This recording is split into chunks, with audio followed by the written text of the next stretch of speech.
Hello students, तो next है देखो important topic cells in mixed grouping.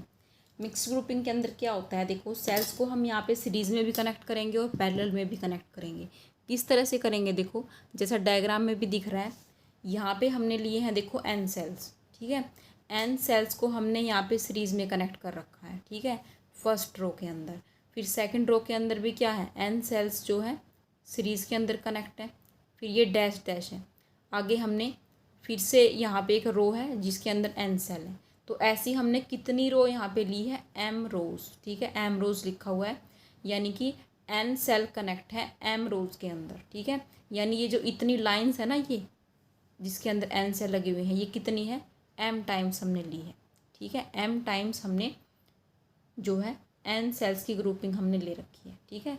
तो इस प्रकार के कॉम्बिनेशन को हम बोलते हैं मिक्स्ड ग्रुपिंग, जिसके अंदर सीरीज में भी है और इस तरह से रो वाइज देखेंगे तो पैरेलल में कनेक्ट है ये, और अगर ऐसे कॉलम वाइज देखेंगे तो ये सीरीज में कनेक्ट है, ठीक है। तो let N be the number of cells connected in series. यहाँ पे ये एन सेल्स है, ठीक है। एम क्या है, number of rose connected in parallel. इस तरह से रो वाइज कितने हैं, कितनी रो है, एम रो है, ठीक है। अब देखो ये बताओ इस ग्रुपिंग के अंदर टोटल इस सर्किट के अंदर कितने नंबर ऑफ सेल्स हैं, ठीक है, ये बताना है। कैसे पता लगाओगे, देखो ये एग्जांपल देखो। अगर देखो मेरे पास है दो सेल, इस तरह से दो सेल कनेक्ट कर रखे हैं, ठीक है, फर्स्ट रो में। फिर ऐसे फिर से दो सेल कनेक्ट कर रखे हैं, फिर थर्ड रो में फिर से दो सेल कनेक्ट कर रखे हैं। तो टोटल बताओ कितने सेल हैं। एक तो डायरेक्ट देख लो कितने हैं, 6 सेल लगे हुए हैं, ठीक है। कैसे पता किया, यहाँ पे देखो फर्स्ट रो के अंदर है दो सेल, सेकंड रो के अंदर दो सेल, थर्ड रो के अंदर दो सेल। कितनी रो है, 1 2 3, 3 रो है। हर एक के अंदर कितनी सेल हैं, 2। तो 2 इंटू 3 करेंगे क्या आएगा, 6। तो ये आ गई हमारे पास टोटल नंबर ऑफ सेल्स। तो इसी तरह से क्या कर सकते हैं, हमारे पास n सेल्स हैं और m रो है, तो टोटल नंबर ऑफ सेल्स कितने हो जाएंगे, n इंटू एम। आई बात समझ में, okay. Total number of cells will be equal to n into M हो जाएगा, ठीक है। हर एक सेल का जो ईएमएफ है यहाँ भी ई ले रखा है, ठीक है, सभी रो में सभी। और R be the internal resistance of each cell. R is the value of external resistor R. Clear. अब यहाँ पे देखो E is the EMF of each cell and R be the internal resistance of each cell. अब देखो अगर एक cell का EMF ई है, ठीक है, तो एन सेल्स का ईएमएफ कितना हो जाएगा, EMF of n cells in one row. एक रो के अंदर एन सेल्स का ईएमएफ कितना होगा, E plus E plus E up to N times कर देंगे तो कितना आ जाएगा, एन इंटू ई, ठीक है, जैसे कि हमने सीरीज ग्रुपिंग के अंदर किया था। EMF of n cells in one row कितना आ जाएगा, एन इंटू ई, ठीक है। अब देखो सभी सेल्स जो है एम रोज के अंदर पैरेलल में भी कनेक्ट है, तो पैरेलल के अंदर क्या होता है कि जो ईएमएफ है वो सेम रहता है, ठीक है। अगर एक रो का एन इंटू ई है तो टोटल क्या होगा, सभी रो का टोटल वो भी कितना होगा, एन इंटू ई, ठीक है। दोबारा समझो, देखो अगर एक रो के सेल्स का ईएमएफ एन ई है तो सेकंड रो के सेल्स का कितना है, उसमें भी तो एन ही सेल है, तो उसका भी कितना होगा, एन ई। थर्ड रो के सेल का भी ई एन ई। तो जो लास्ट वाली रो है उसका भी कितना, एन इंटू ई, ठीक है। तो सभी के अक्रॉस क्या है, ईएमएफ कितना, N into E. It means total EMF of grouping is equal to EMF of n cells in each row। यही होगा टोटल EMF कितना हो जाएगा, EMF of n cells in each row। तो ईच रो का EMF n e है, तो total EMF भी कितना, n into E. It means total EMF will be equal to n times e, ठीक है। अब फाइंड आउट करते हैं internal resistance. Total internal resistance, total internal resistance of n cells. ठीक है, सारे के सारे किस में लगे हुए हैं, सीरीज में। कितना हो जाएगा, सीरीज में सारे के सारे रेजिस्टेंस लगे हुए हैं, तो टोटल इंटरनल रेजिस्टेंस कितना हो जाएगा, एक रो का n इंटू आर। ठीक है, और ऐसी कितनी रो है, m रो है। ठीक है, तो m रो का कैसे निकालेंगे, टोटल इंटरनल रेजिस्टेंस 1/ri। ठीक है, एक रो का कितना है, nr। ठीक है, तो 1/nr प्लस सेकंड रो का भी कितना, nr प्लस, ऐसे कितनी बार हमें करना है, m टाइम्स, तो m times it will be equal to m times 1/nr, यही होगा। ठीक है, 1/nr को 2 बार ऐड करो कितना हो जाएगा, 2/nr। ऐसे ही m टाइम ऐड करो तो m/nr हो जाएगा।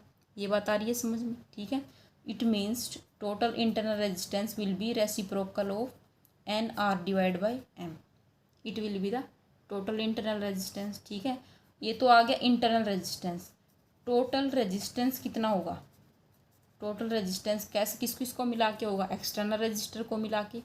ठीक है, R T will be equal to R external register plus internal register R I. ठीक है, आर प्लस आर आई की वैल्यू क्या है, एन आर बाई एम। ठीक है, it will be M are plus N R divide by M.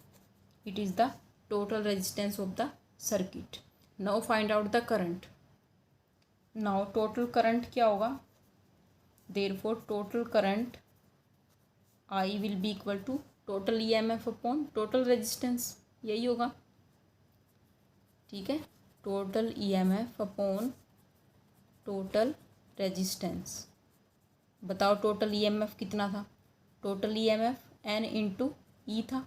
ठीक है, divide by total resistance ये रहा, तो ये कितना है, M are plus N R divide by कितना, एम। क्लियर, m चला जाएगा ऊपर, तो m into N into E divide by M are plus n into R. ये आ गया हमारा करंट।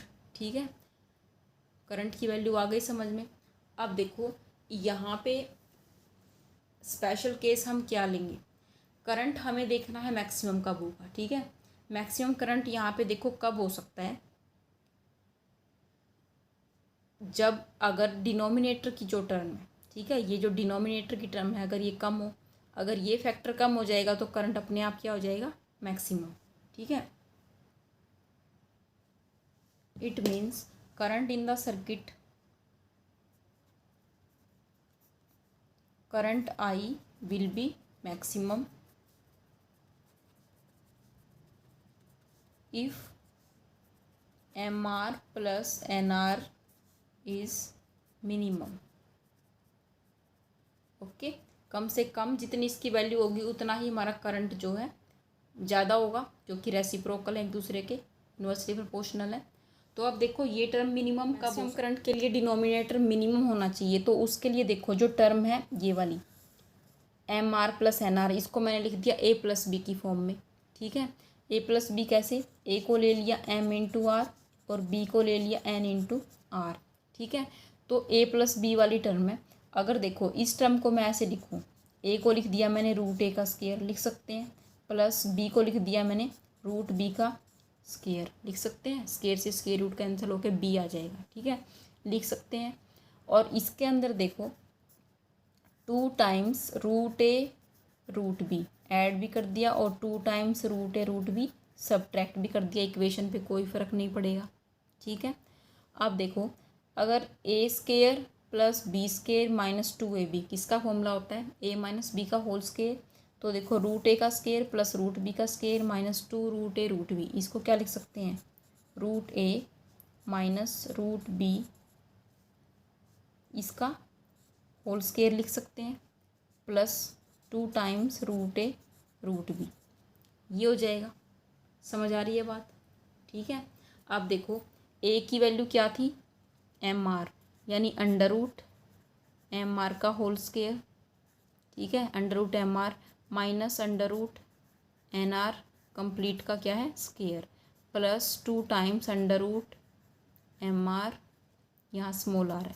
ठीक है, और under root N into R, यही टर्म बन जाएगी। तो जो ये टर्म है देखो, करंट आई मैक्सिमम करंट के लिए हमें डिनोमिनेटर की टर्म को मिनिमम चाहिए था, तो वो थी M into N into E divide by N R plus M into R, यही थी। तो इस टर्म को मैंने इस तरह से लिख दिया, M N E divide by ये चीज़ लिख दो, ठीक है, under root M R minus under root N R. ये कैपिटल आर स्मॉल आर इसको ध्यान से लिखना है, कभी सेम ही आर लिखोगे तो गलत हो जाएगा। 2 under root M R under root N R लिख सकते हैं इस टर्म को, ठीक है। नाउ फॉर मैक्सिमम करंट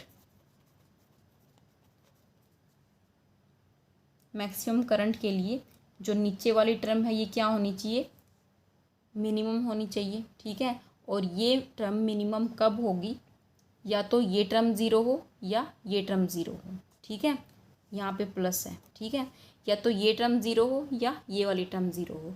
अब देखो ये टर्म तो ज़ीरो हो ही नहीं सकती, क्यों नहीं हो सकती, क्योंकि आर की भी कोई वैल्यू है, एम और एन की भी कोई वैल्यू है, 2 कांस्टेंट है, तो ज़ीरो तो हो ही नहीं सकती। तो कौन सी टर्म ज़ीरो हो सकती है, ये वाली टर्म ज़ीरो हो सकती है, ठीक है। Under root M R minus under root n का होल स्क्वायर ज़ीरो हो सकती है, ठीक है। For maximum current m are minus under root N r का whole square should be equal to zero, ठीक है। अगर स्क्वायर ज़ीरो है किसी टर्म का तो विदाउट स्क्वायर भी क्या होगा, ज़ीरो ही होगा। M are minus N R should be equal to zero, ठीक है। It means under root M R should be equal to under root N R, ठीक है। स्क्वायर रूट से स्क्वायर रूट कैंसिल, क्या बचेगा, M R should be equal to N R, ठीक है। तो वैल्यू ऑफ आर यहाँ से कितनी आ गई, N R divide by M. External register की वैल्यू कितनी आ गई, जितना टोटल क्या था इंटरनल रेजिस्टेंस। चेक करो टॉपिक के अंदर जो इंटरनल रेजिस्टेंस है वो कितना है, N R divide by M. यानी कि करंट मैक्सिमम होने के लिए हमें एक्सटर्नल रजिस्टर की वैल्यू इस तरह से चूज़ करनी है कि वो ग्रुप के सभी सेल्स का इंटरनल रेजिस्टेंस के इक्वल आ जाए। Clear, it means for maximum current total internal resistance